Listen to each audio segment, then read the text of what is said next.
Bueno chicos, ahora les traigo un ejercicio que es un poquito más matemático de lo que estamos acostumbrados, pero les voy a explicar las definiciones matemáticas que necesitan saber para hacer este ejercicio. Entonces dice, implementa una función llamada mostrar números primos. No se preocupen que les voy a explicar qué son los números primos. Entonces, esta función recibe como parámetro un límite y devuelve todos los números primos que existen hasta ese límite. Entonces, por definición, un número primo es un número que es solo divisible por sí mismo y por la unidad. Por ejemplo, tenemos el caso del número 2, que solo tiene dos factores, el 1 y el 2. Vamos a comparar con un número compuesto, como por ejemplo el 12. El 12 tiene muchos factores, varios factores. Por ejemplo, 1, 2, 3, 4, 6 y 12. Todos esos son factores o múltiplos de 12. Entonces se considera a 12 como un número compuesto. En cambio tenemos el caso del 11 que solamente tiene como factores el 1 y el 11. Entonces en ese caso decimos que el número es un número primo. ¿Por qué? Porque solo es divisible por 1 y por sí mismo. Es decir, por la unidad y por sí mismo. 1 y 11. Luego tenemos 13 que también 1 y 13. Entonces vamos a hacer el ejemplo de que le pasamos como límite, le pasamos 20. Y el output debe ser todos los números que están desde el 1 hasta el 20. Y nos muestra todos los primos. 2, 3, 5, 7, 11, 13, 17 y 19. Todos esos que nos muestra el output son números primos. Bueno, eso es lo que nos pide el ejercicio entonces. Vamos a hacer. Vamos acá. Entonces, primero nuestra función se va a llamar mostrar números primos. Ese es el nombre. Function mostrar números primos. Esta función va a tener como parámetro un límite. Y luego vamos a empezar haciendo un loop, un for. Y vamos a empezar a contar desde el número 2, porque sabemos que todos los números son divisibles por la unidad. Todos los números infinitos, todos son divisibles por la unidad. Entonces vamos a empezar desde el 2. Y igual a 2, porque el 2 es el primer número primo. Empezamos en 2, entonces decimos que i va a ser menor o igual al límite, que es lo que le vamos a pasar. Entonces i más. Y ya nos habíamos familiarizado con el concepto de loops anidados, y es lo que vamos a volver a hacer en este ejercicio, un otro loop anidado.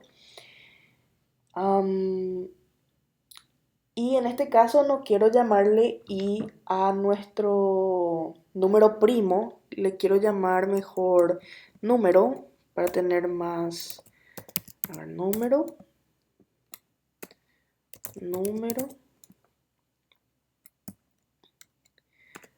para tener variables más descriptivas. Entonces ahí ya está mejor dicho, y dentro de nuestro otro for vamos a tener los factores. Entonces en vez de decir i y j, como suelen ser en los loops anidados que tenemos i y j, vamos a tener acá en vez de j, vamos a tener factor, que también va a empezar a contar en 2, porque 2 es el primer número primo. Entonces, mientras que factor sea menor a número, vamos a tener un factor más.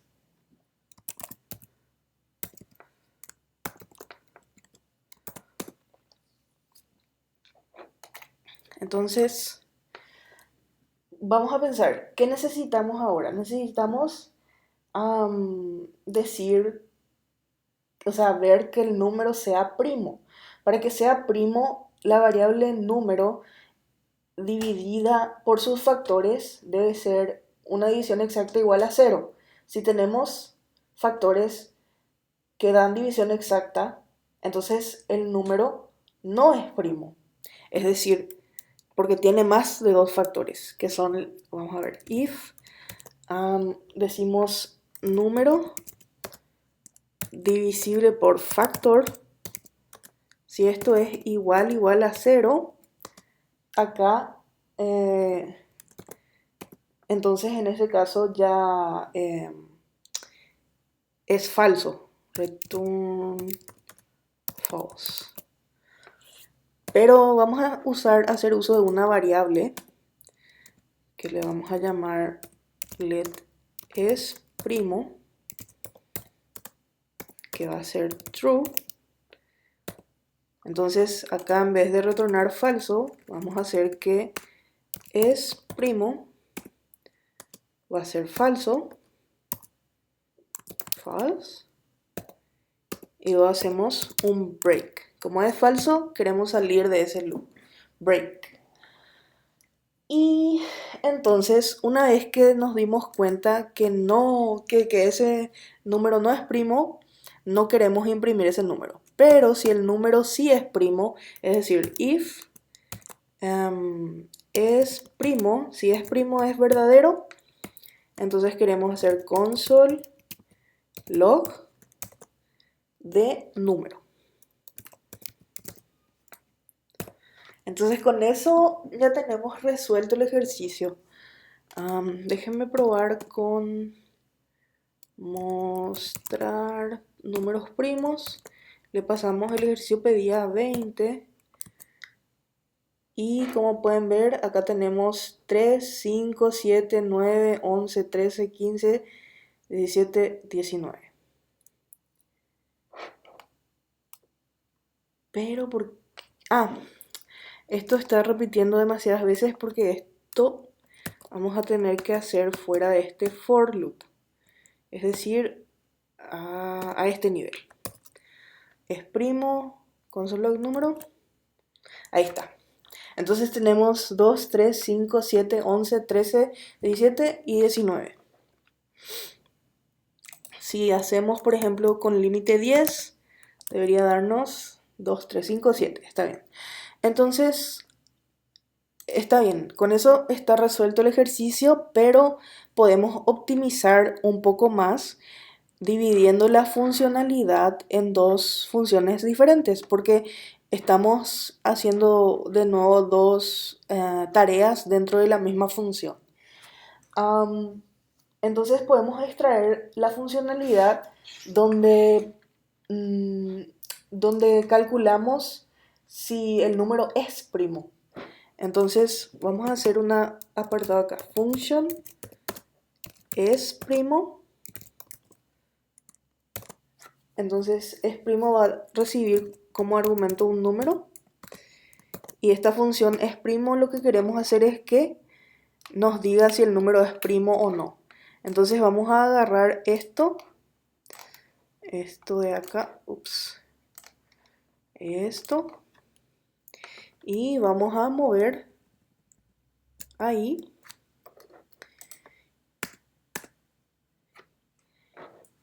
Y lo que vamos a hacer es ver si es primo o no es primo.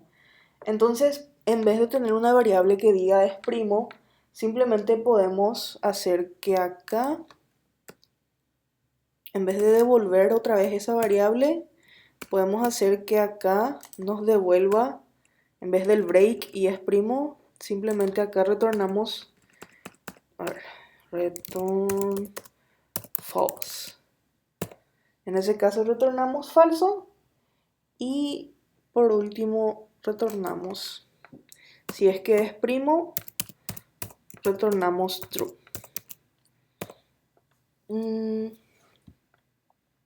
Y como tenemos todo en una sola línea, no hace falta que usemos llaves, así que vamos a dejar todavía más limpio esto. Vamos a borrar las llaves y esta llave. Entonces dejamos así. Y acá vamos a poder arreglar de esta forma. Tenemos es primo, pero es primo ya no es una variable, ahora es una función. Le pasamos el número, es primo número, console.log número. Entonces con eso tenemos exactamente la misma funcionalidad, pero mucho más compacto porque podemos quitar incluso las llaves. Entonces tenemos dos funciones y así. Acá sí tenemos 20. Entonces tenemos las dos funcionalidades bien apartadas y es un código mucho más compacto y entendible porque acá podemos entender exactamente qué hace esta función, que lo que nos dice es si el número es primo o no, devolviendo verdadero o falso, y luego tenemos la funcionalidad de que si es primo mostramos en la pantalla el número y si no es primo no lo mostramos. Entonces es mucho más entendible de esta manera. Vamos a probar con 10 de nuevo. Y bueno, con eso tenemos este ejercicio. Espero que les haya gustado.